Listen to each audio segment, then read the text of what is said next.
Good evening. I would like to open this evening. First of all, I hope everyone is well, your families, and these are tough weeks for families, scrubbing and searching and looking for every bit of chametz. Of course, tzaddikim always said that the looking and the finding of chametz, which stands for the Yetzer Hara, is a very big job, and that's why we look in every nook and cranny to be able to find any semblance, any drop of chametz, because chametz afilu be'elef lo bottle means if a drop of milk fell into a fleshike pot of soup, so if there's a drop and it's 60 times more, so it's bottle b'shishim, it's like nullified by the magnitude of at least 60 times the drop of milk, but not by Pesach. If a piece of chametz, even a drop, fell into 1,000-fold, it's not bottle. So we have to be very careful, and as they looked and searched, they were thinking about how they speak, how they live, what they do. And that's part of the search. And when we come to the actual apex of Erev Pesach, taking all that chametz and dumping it into the fire, that tzaddikim took their bekeshes that they said tikkun chatzos, throwing the whole golus into the fire, throwing in all of the tzoros for Klal Yisrael to the fire. So it's more than just some little halacha. I don't mean little, every halacha is choshev and important, but the significance and the magnitude is so much stronger. And then we usher in Pesach. And I'm going tonight to be speaking a little bit about Parshas Tzav, a few thoughts. And then I'm going to speak a little bit about Pesach, and I am then going in the middle of the shiur to have the question and the answer, which I have done the last 10, 12 weeks after I finished the Parshas shiur, to go into the question and the answer. I'm doing it tonight in the middle of the Parshas shiur for 3 minutes, and then coming back to whatever we're discussing. So the first thing that I want to say to you is, in this week's Parsha, it says, Al kol korbancha takriv melach, that there is a halacha that a person has to, in dealing with the Mizbeach, we have to always have, with every korban, some melach, some salt. Now, the Medrash interestingly says in Bereshis that when the whole world was created, it was filled with water from top to bottom. And Vayavdel Elokim, and HaKadosh Baruch Hu separated the waters. Half went up to the Rakia Shamayim, to the expanse in heaven, and the other half of the water remained our oceans, our seas, our lakes, our rivers, all of the water down here in Olam Hazeh. And the water that remained here in Olam Hazeh, the Medrash says that it complained to HaKadosh Baruch Hu, why am I down here and the other half of the water got the privilege of being in heaven? So HaKadosh Baruch Hu answered the waters, but your water will have the salt in it, and the salt will be used for every korban. Al kol korbancha takriv melach. So the Meforshim are, and the water down here was happy. Now, we know that the first korbanos that were brought by Tzibur, by a Klal Yisrael, was in the Mishkan. The Mishkan was created almost 2,500 years after creation. So the Meforshim are curious, why were the waters down here so happy? with hearing that they'll have the salt in them and they're going to take the salt and use it by every korban, they had to wait 2,500 years. I mean, can you imagine if you're dealing with a child and they're fighting over a chocolate bar, and you say to one child, let him have the chocolate bar and I will get you in 4 years from today a chocolate bar. That child wouldn't be very happy. So the point is, why were the waters happy? But the answer that's given is such an eye-opener for each and every one of us, because we are not at the level of really appreciating and having that thirst for a mitzvah. The waters that were created, they knew the chashivas of what korbanos would be, and for them it was such an honor and privilege that from their waters, the salt in it would be the ones going on the Mizbeach, that was enough for them to cherish, to love, and to have that thirst for having the schus of having the salt, their salt, used on each and every korban. Reb Levi Yitzchak Barditchev used to stay up the whole first night of Sukkot, because he knew that you could not be Mekayim the mitzvah of lulav and esrig until it was light, till at least alos hashachar, or the net, something of dawn had to appear. So he waited up excitedly, because he couldn't wait to take the esrig and the lulav, and to be able to be Mekayim that beautiful inyan of lulav and esrig. Now, that is really why the Mefarshim say, and we discussed it in a question and answer at one point, that really there's a mitzvah of a Tosfos Shabbos and Tosfos Yom Kippur. And we know that if somebody wants to have Tosfos Yom Tov by Pesach and start, there are many people who start Shabbos earlier, as long as it's in the plug, an hour and quarter before the Shkia, but can't be 2 hours or 3 hours before Shkia to bring in Shabbos. So let's say an hour before you're allowed to daven Kabbalah Shabbos and myriad and go home and have your Suda Shabbos for you. But on the exception to this, every Yom Tov, Sukkot you could do it, and Shavuos, and well, Shavuos you need Tamimas, and really there's a Hekesh Tesvav and Tesvav from Sukkot to Pesach, so I'm not sure about that, but certainly every Shabbos you can begin Shabbos early, but not Erev Pesach, because it says that even though Tosfos Shabbos and Tosfos Yom Tov or Tosfos Yom Kippur is many hold D'oraisa, to add on few minutes of time. But if someone wants to start the Seder early, because the Seder, the Leil Seder is the Shari Shamayim are Niftochim, that the gateways of heaven and all requests come in. It's above and beyond the Leil Seder of what it is in terms of Zman and its effectiveness in its flow of Kedusha and its flow of Shefa Rav to Klal Yisrael, but you're not allowed to do it because it says Bo'erev Tochlu Matzahs, at night you have to eat matzah.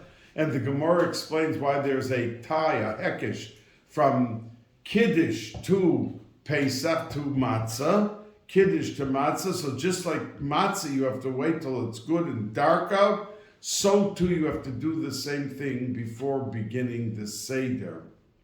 Have that darkness. But there are many people who would love to start early, that they'd like to have a 10-hour Seder, not just a 5-hour Seder.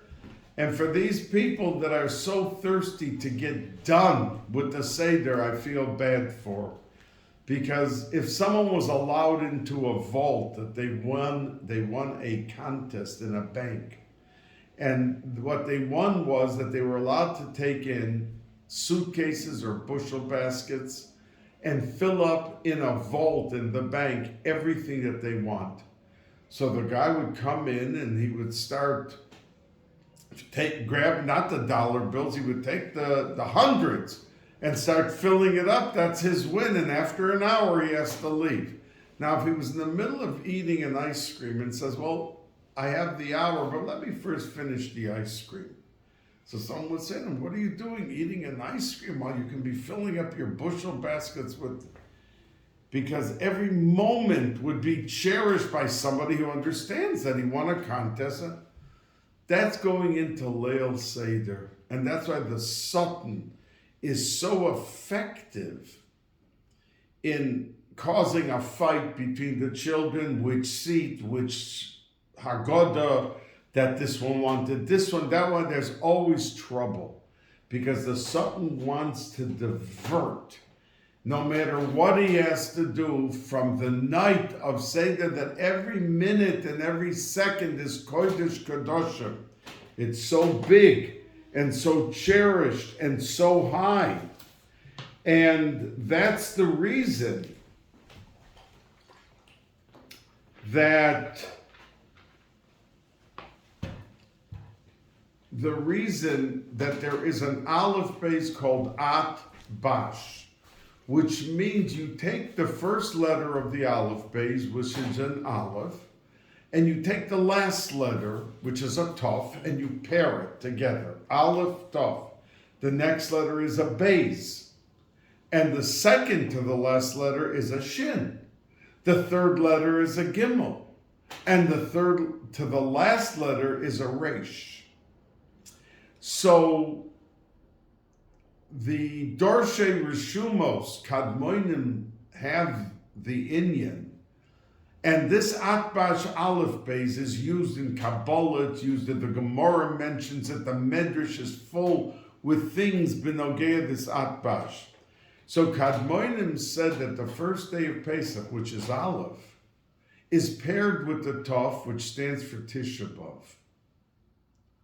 And that the same day that you have the first day of Pesach, like this year it falls out on Thursday, the same way that the Yetzias Mitzrayim took place in the real story of going out of Egypt, out of Mitzrayim, took place on Wednesday night. That they did their Korban Pesach, Erev Pesach, like you're supposed to, and you're not allowed to do it out of the Beis HaMikdash, out of Yerushalayim.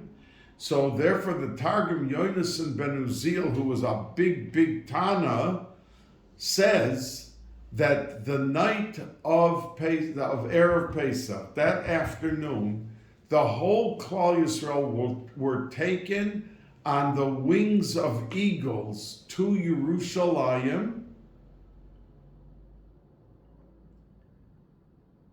and they did the Korban Pesach on the Harabayas, and they were taken back to Mitzrayim to go out of Mitzrayim that night. Because they were not allowed to do it, because in the Midbar, for instance, the Mishkan stood for 39 years and there was no Korban Pesach because they were out of Yerushalayim. They couldn't bring the Korban Pesach. And also that they were not giving themselves because of the sakon of the derech brisson, circumcision. And you're not allowed to bring a Korban Pesach. The pasuk says, V'chol orel, anyone who's uncircumcised, lo yochol bo, could not eat from the Korban Pesach. No matter what the reason was, he was not allowed to eat from the Korban Pesach. So coming back to our Atbash, the first night of Pesach is connected with Tisha B'Av, that the same day, so if this year the first day of Pesach is Wednesday night, Thursday, so Tisha B'Av is going to be Wednesday night, Thursday. So the Mefarshim are troubled. The first day of Pesach is the pinnacle, the highest point of Geula. Why should that be linked to Tisha B'Av, which is the essence of Golus? that we were kicked out, we were taken out of Eretz Yisrael by the Churban Bais Rishon and the Churban Bais Sheni. So they answer and say, because if a person, the night of Seder, does the mitzvahs and really brings a nachas ruach to HaKadosh Baruch Hu during his Seder, he can wipe out the Tisha B'Av of that year, that there will not be a Tisha B'Av. And that's why it's linked to it.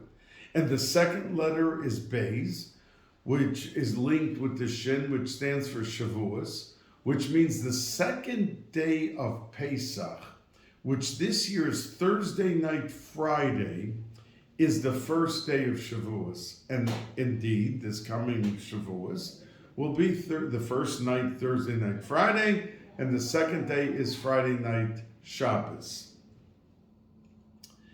The third, the Gimel, which this year is Shabbos, is connected to the Reish, Rosh Hashanah, which tells us that this upcoming Rosh Hashanah, the first day will be on Shabbos. So Ad Bash, we go through every Yom Tov. Daled is Kriyas HaTorah, the Kuf, Simchas Torah. And then the Hay is connected to the Tzaddik, to the Tzaddik, which is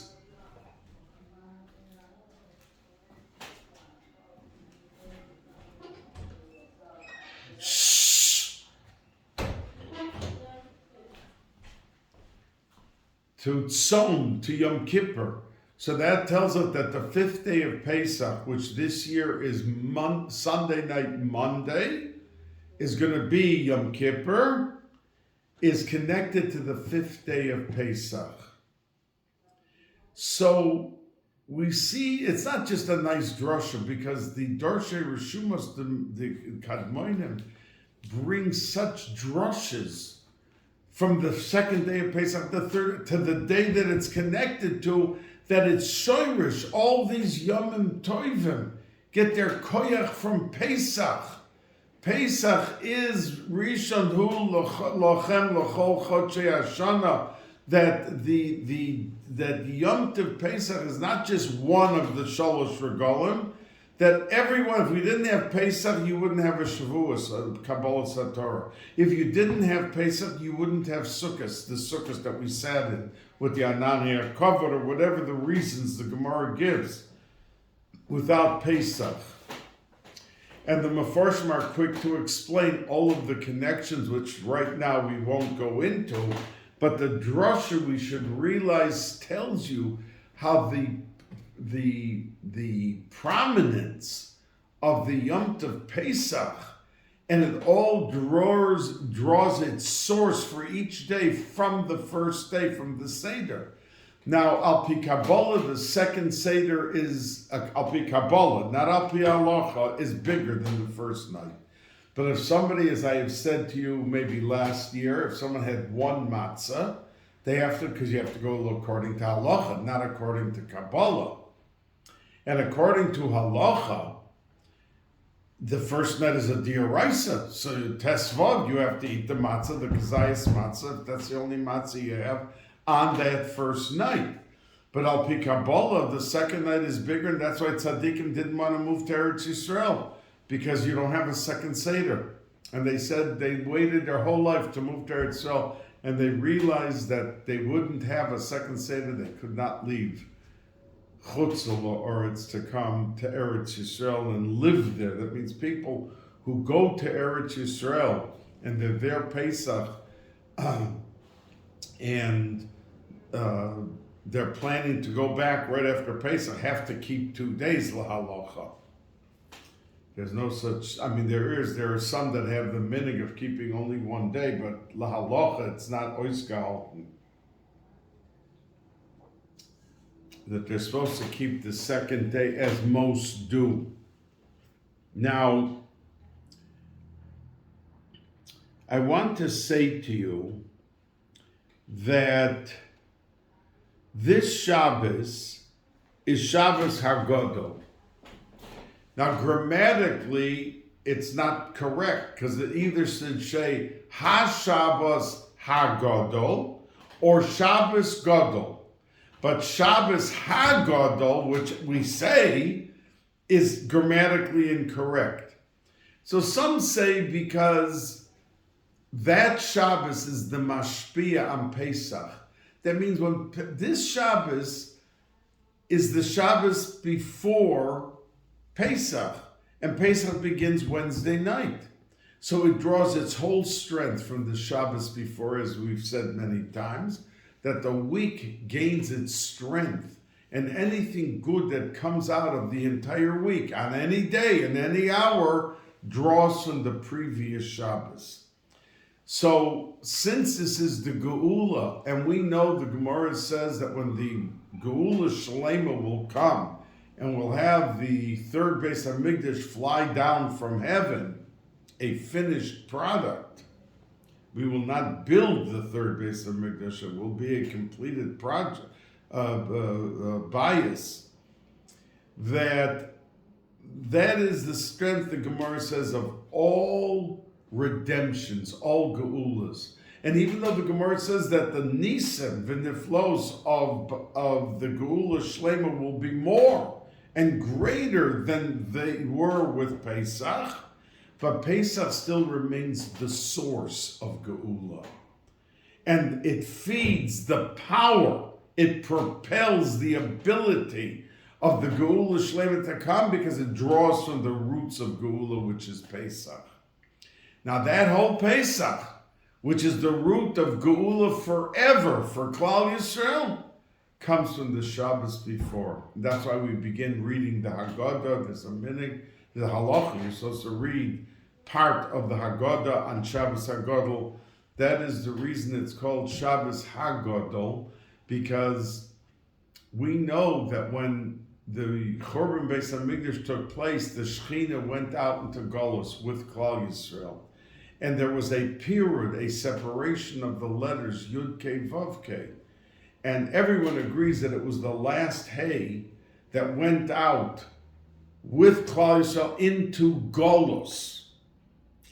So once we come to Shabbos before Pesach, we're in the process of planting the seeds that hay that went out into Golus will become Gadol again. And that's why it's called Shabbos Hay Gadol, that the hay is going to become big again and be part of the Shem Yud Kei Vav and be part and parcel of it. That's one of the reasons why it's called Shabbos HaGadol. Also, it had the power, if Klal Yisrael would have been at the level and would not have made the Egel, then it would have been able to be the source of Geula by Matan Torah and shortly thereafter for Geula forever if they would not have made the Egel.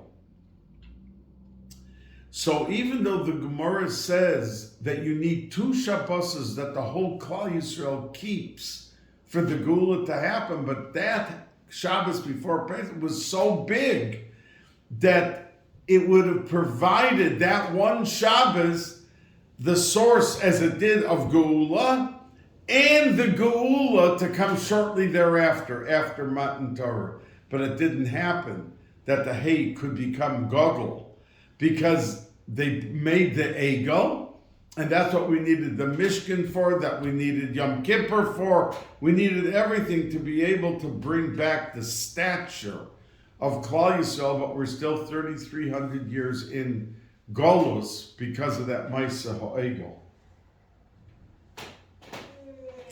Now,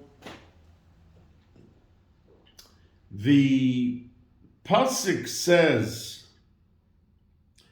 at the very beginning of the Sedra, Tzav es b'nei Yisrael v'amarta. Now, the word Tzav means command. And the Gemara says sometimes it means avodah zarah, but over here it means command with zrizus, as Rashi says, because b'chol makom sheyesh chisaron kiss. In other words, most sedras begin daber el b'nei Yisrael, speak. Why over here doesn't it say speak, but it says tzav, command, which is a stronger lashon. So Rashi says, because every place that there's a cost and people have to spend money, you need an extra layer of enthusiasm and push, a drive to get the person to do it. And he was speaking, Tzav is ha'aram bezbon of leimor, that they were going to bring all the korbanos, and the korbanos cost money. So they needed that zrizas. So the Mefarshim asked right away, Aaron and his sons, the Kohanim, didn't pay for the korbanos. They brought the korbanos. But it was money from the whole tzibur, from everybody. So why to Aaron did you have to say Tzav? He wasn't taking money out of his pocket. He didn't need to be, that zrizus had to be instilled into him to do it b'shleimus. The people were paying for it. So they answer and say, because the sensitivity level of Aaron was so great for Klal Yisrael, like we know, he ran around making shalom bayis, and he heard these two guys were fighting. He went and got them to make peace together. He was doing that all day. He was busy with shalom bayis and shalom bein adam lachavero an entire day. So he felt bad for the people that had to bring the money. So therefore he wanted HaKadosh Baruch Hu wanted Moshe Rabbeinu to give him the zrizas, the nachas ruach that will come out from the korbanos. It would propel him gladly to ask the people for the money, to use the money, even though he felt bad that these are people that when they got into Yisrael, they had to work, they had the different, it wasn't anymore like in the Midbar, that everything was flying down from heaven and that they had everything in a very spiritual way. So because the Mefarshim say, he was a little bit hesitant, because Nebuch, if they finish the korbanos, they're going to have to go ask the people for more money for the korbanos. So that's why it needed extra zrizos. And we also should never, ever bring into an equation of a mitzvah the fact that we're spending money. Because when a person gives tzedakah, he's being mamshech on himself. Tatzel mimoves. It doesn't say by Shabbos tatzel mimoves. It doesn't say by tefillin tatzel mimoves. It doesn't say by kashrus tatzel mimoves, but by tzedakah it does. And not only does it say that, but it says mevi geula. That it brings the geula. So when a person comes up to you and asks for the dollar bill, and you don't have the dollar, you take out a quarter. But don't deny yourself the schus of that tzedakah. You're having the greater opportunity than the guy that's coming up to you. Just the Yetzer Hara has some people, unfortunately, by the neck, that even the quarter they can't take out of their pocket. Or I'm tight, I'm economically in distress, and all bubble mices. There's no such thing. And we have in shul somebody who walks around and gives out dollar bills to the people. And when they ask him, why are you doing this? So he answers and says, I'm not doing it for the guy that's collecting and he's getting all these dollar bills. I'm not worried about him. What money he is supposed to get, HaKadosh Baruch Hu will send him. I'm doing it to the people that shrug their shoulders when he asks them for that they can't take out the 25 cents. Never. So that is what we have to learn from the Mokum Sheyesh Chisaron Kiss, that don't worry, HaKadosh Baruch Hu does not remain a Bal Choiv to anybody. And when you do the right thing and you buy an esrog and lulav, that's not $15, but it's $100. Oh, where am I going to get the money from? I need a new cell phone. What am I doing buying such an expensive lulav or esrog? Don't think the Rabbanan Shalom and that Zek Keli Van Veyu remains a debtor to you. You will make it up tenfold in something else that you're doing. And he knows the cheshbon better than you know your own cheshbon. Now, I want to say to you that towards the beginning of the Sedra, right after that pasuk about Tzav, Aram, Bespon of Lamor, it says, Zos Torahs HaMincha.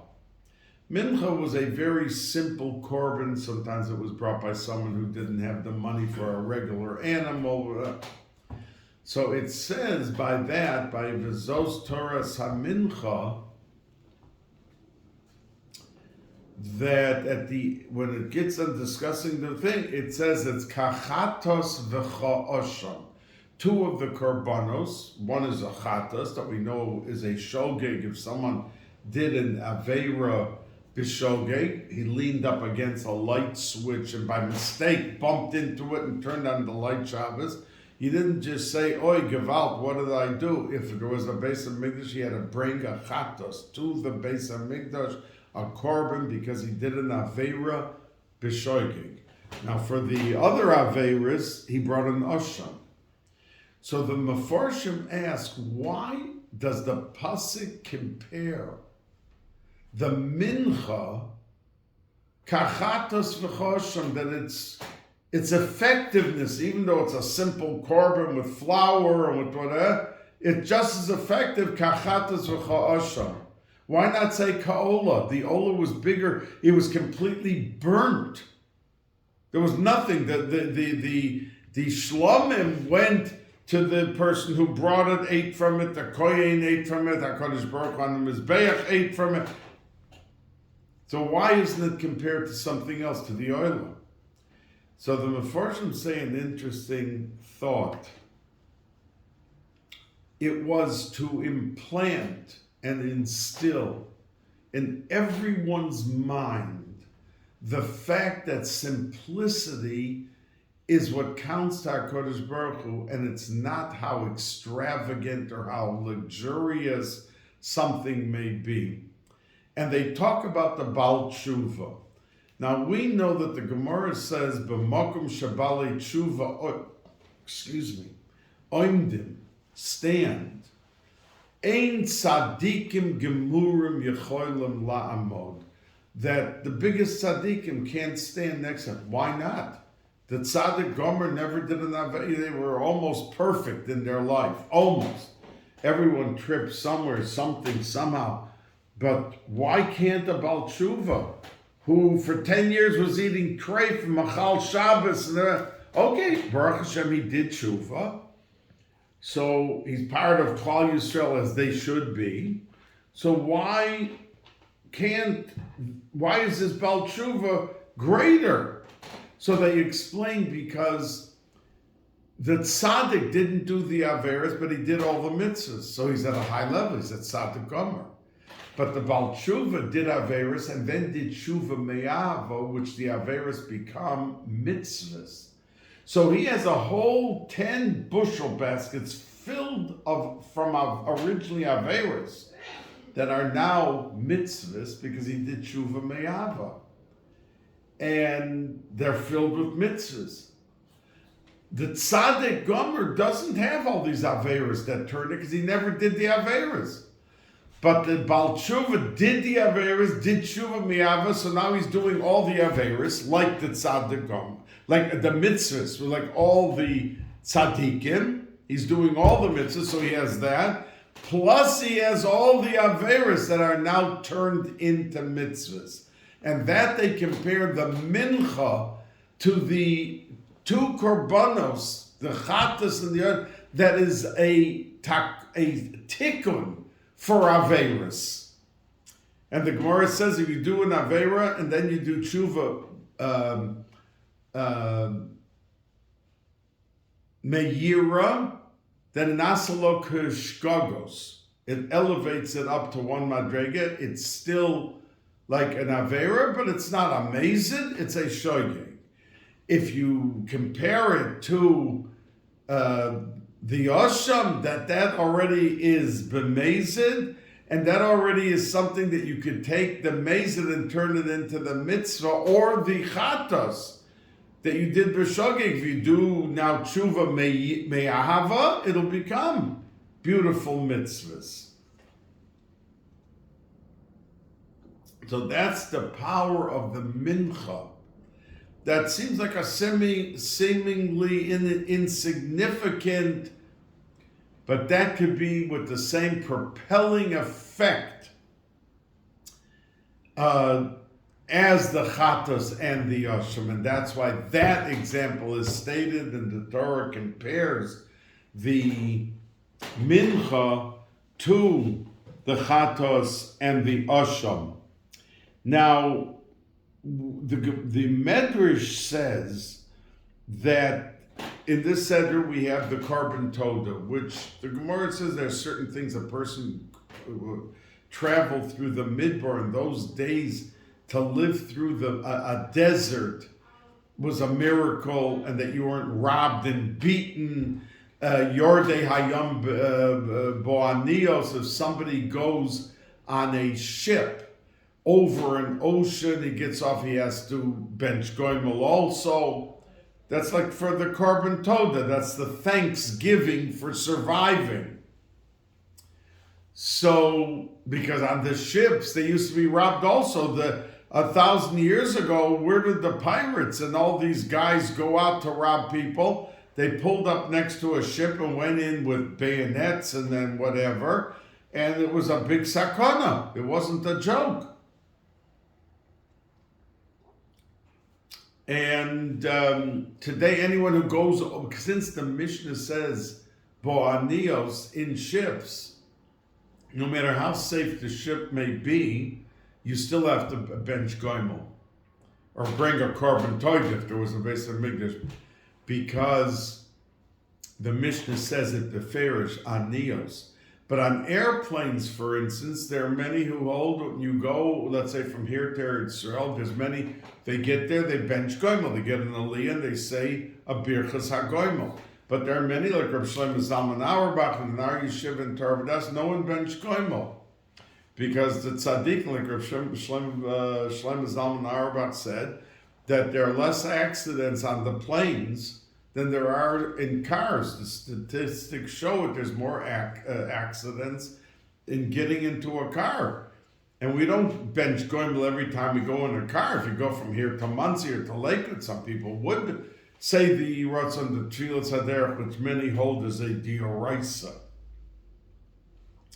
To say, and Rabbi Yaakov Kamenetsky held that if you go on a trip, you say the Ratzon in your house before you leave, because part of getting in the car to the airport is the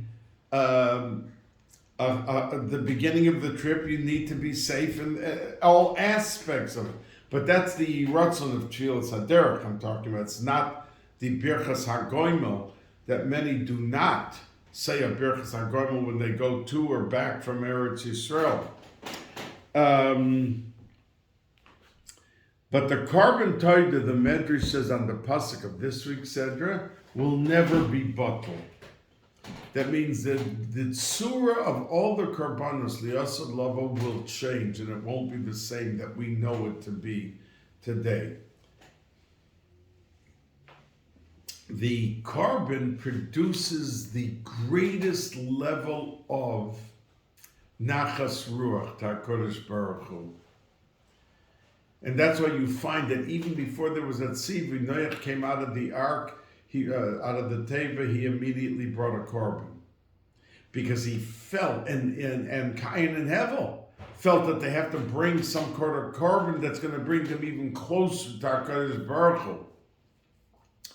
And the carbon has that essence of being able to bring that closeness, and at the same time that HaKadosh Baruch Hu has the pleasure, whatever in Ruchni is pleasure and Reach Nichoyach mean to HaKadosh Baruch Hu. And that's why we found that the Reform made such a big deal against the Karbanos. I once debated the Reform rabbi that it was before Tisha B'Av, and I talked to him about what he was doing in his temple for Tisha B'Av. He said, by Tisha B'Av, we have a complete celebration with music, and we are thrilled that there was a Tisha B'Av, and that they were mercilessly killing these innocent animals for karbanos. So for us, it's a celebration that the temple was destroyed.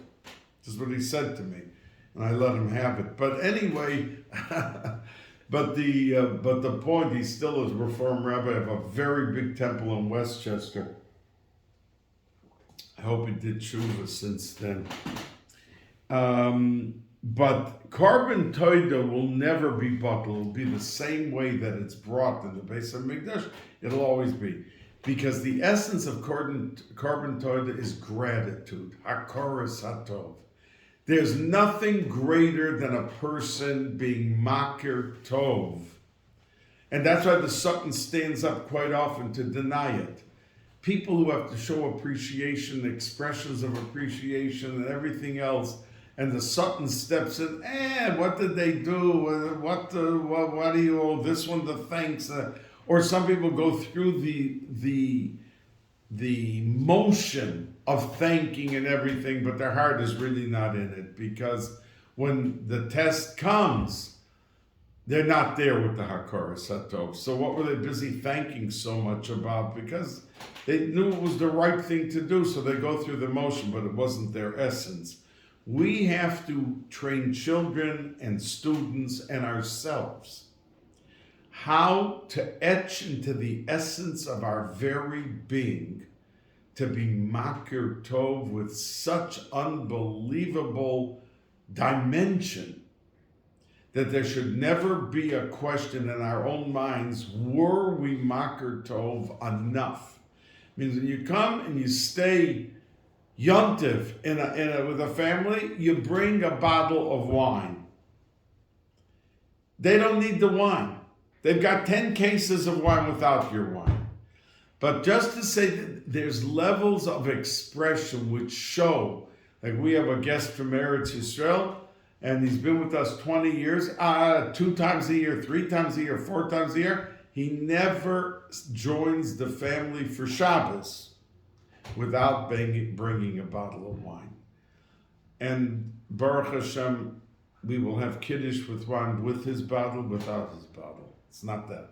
It's an attitude that a person, when it comes, he's stopped by the Samach Mem. You can't afford this, you can't afford that. Yeah, but 3 cell phones he has, and he has enough money to do this and to do that, so it's only priority. And we have to train children that when someone holds the door for them, you take the 10 seconds to turn around and sincerely say thank you. And when someone helps us carry a package, to really thank them and to express that thanks.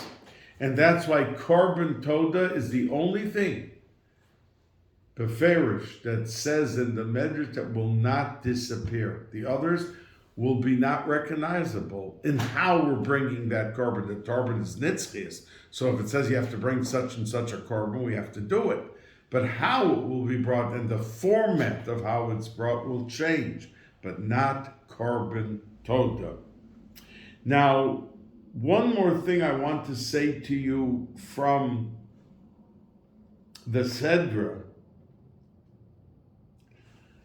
is Eish, there's a pasuk, Eish tamid tukad al mizbeach lo sichpeh, that there has to be a constant fire on the mizbeach. And it says in the Gemara that there was a cover to make sure that the flame was protected and that it didn't go out by a wind, and it never went out, but there was a cover.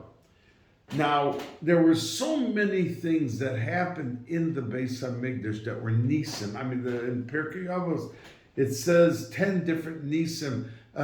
They never saw in 1,300 years that you had the Mishkan and the 2 Batei Migdash, a fly in the Bais Hamikdash. Now, when you're making karbanos and you're shechting, there's blood, there's cooking going on. You shouldn't see one fly. There wasn't. It was a miracle. And the Mishnah in Pirkei Avos says. And there were many more like that in the atmosphere of the Batei Migdash and the Mishkan. So if there had to be a flame and they lit the flame, why did they have to have a cover to it to protect the flame? Why not have a miracle for that also, that it would never go out? So the answer the Meforshim say is because it's to teach us that you can be in the holiest spot and you can be doing the holiest thing. They were inside the Bais Hamikdash, not in the Kodesh, they were in the Azara, where the Mizbeach HaNachoshes was, where they brought the Korbanos. And you were doing the holiest and greatest thing, the Nachas Ruach for HaKadosh Baruch Hu, but you need protection. Some people feel, oh, I would never come to do that, I would never this, I would never that. And unfortunately, they find themselves either by mistake falling in, or they would purposely do it because they get inch by inch more into it. It happens with kashrus all the time. You know that if somebody goes into a restaurant and they eat a tuna fish sandwich and they ask for lettuce and tomatoes, which is very delicious, and why not? So if that lettuce was not, that means if you ate a treif steak, there's a lav of eating treif, and it even can be a iser koros, because a treif steak, they're not worried to separate the chaylev, and chaylev is an iser koros. So treif meat isn't just treif meat from a cow that's kosher. You could be eating chaylev, which is like eating chometz on Pesach. So when we come into a situation that we take, let's say, lettuce, and let's say it's a restaurant or a milchika place that's making tuna fish, and they're not checking the lettuce, it's not one isser. If there's one little bug in it, there's 5 lavin, 5 for that little bug. So it's not that a person has to be fafrumt, but if he doesn't want to, he likes the lettuce. There's some people that just don't eat the lettuce. They're afraid that. But I'm saying enjoy the lettuce and eat the lettuce, but make sure that there's a reliable mashgiach or a reliable hechsher that they want to know how and where are you getting the lettuce. And now today, they didn't have this 50 years ago, or maybe even 30 years ago. Today you have companies that they have a Rava Machshir, and once Eidech Nemem Bisurim, if a person is a from Erlachiyid, and he says that the food in this restaurant is kosher, you can rely on him.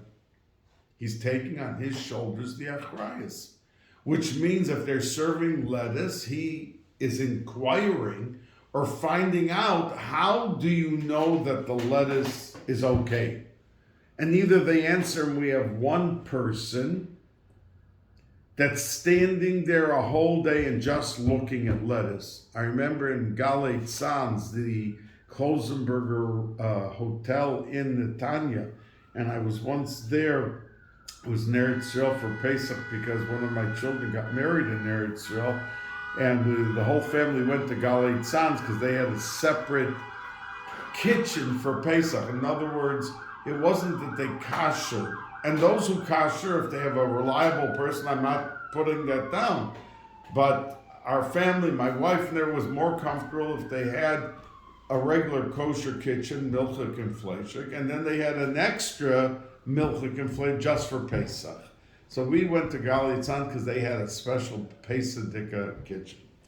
So when I asked someone there, when we just arrived, how do you know that the lettuce, we have one Erlich Yid that sits for the whole Pesach just checking lettuce.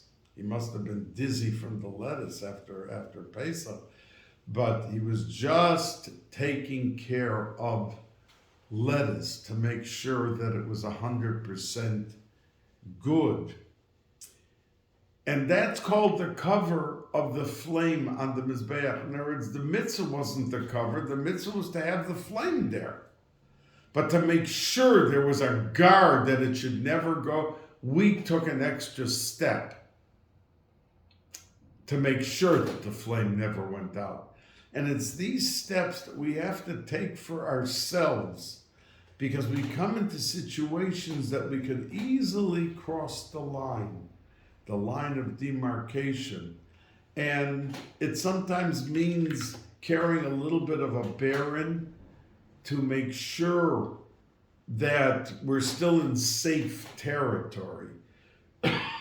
Whether it may be a hotel we're in, maybe it's the tznius of the public arena where the pools are and all that. Excuse me. Maybe it's in the positive. We just spoke about Hakara Satov. Maybe it means how we teach children Hakara Satov. Excuse me. And bring it to life for the children. That's the cover that goes on the Eish Tukar Ala Mizbeach Lo Sichbe. Now, I want to say to you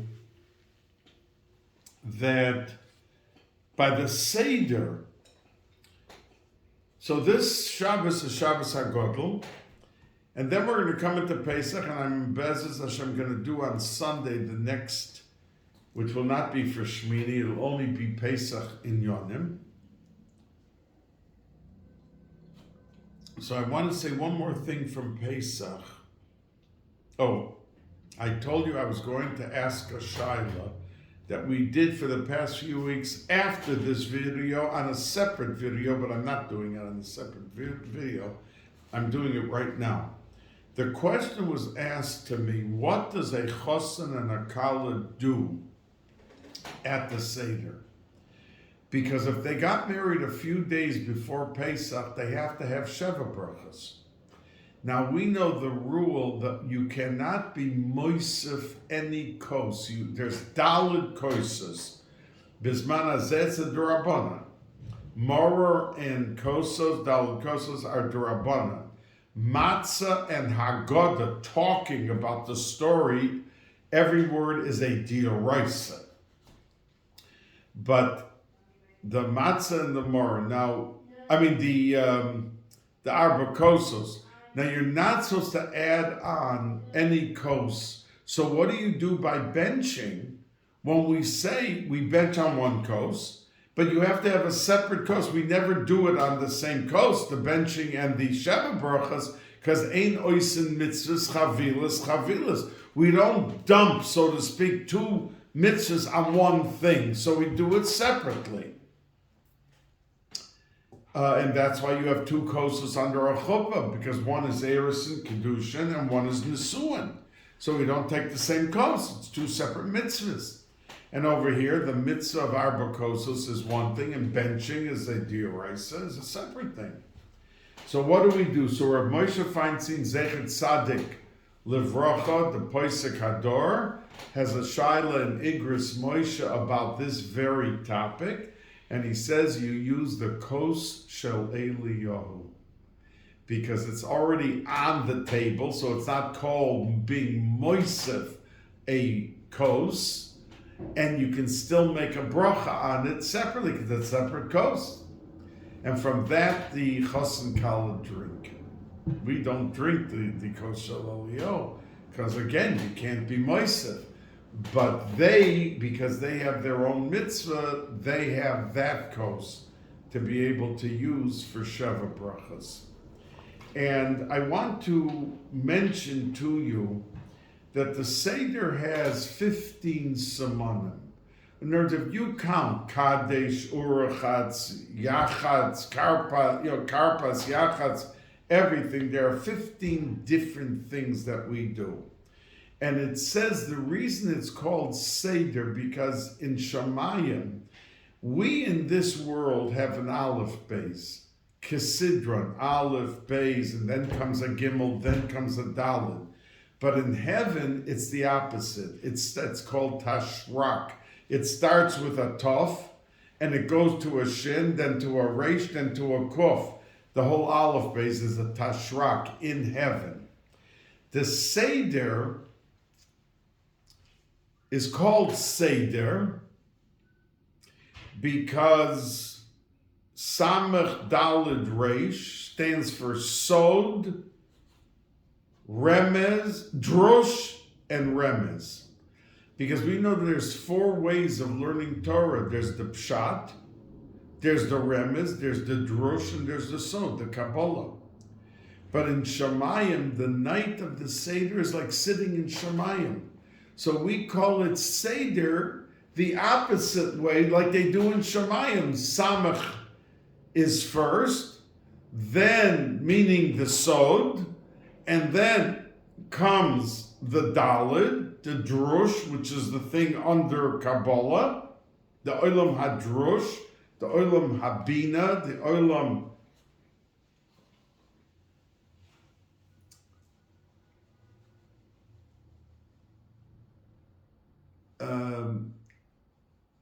and then comes the Reish, the Remez. So we call it Seder because we're doing things addressing as if we're sitting in Shemayim, because the Leil Seder, the Shari Shemayim are Neftochim. And that's why it says, Kol HaBein, Kan HaBein Shoyel, that it doesn't have instructions in original Haggadahs, but it all has in every one of them, Kan HaBein Shoyel, before the Man Nishtana. Because it's not giving the instruction to the youngster that he has to now ask Man Nishtana.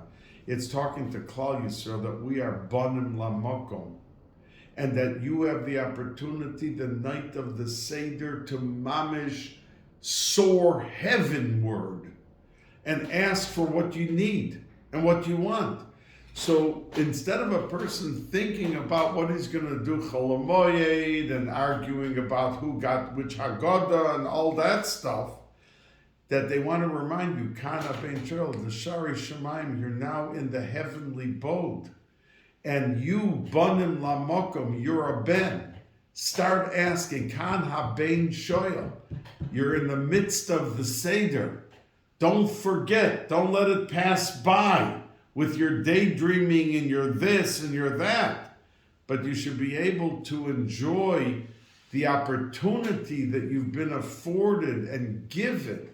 And that's why there's exactly 15 Simonim at the Seder.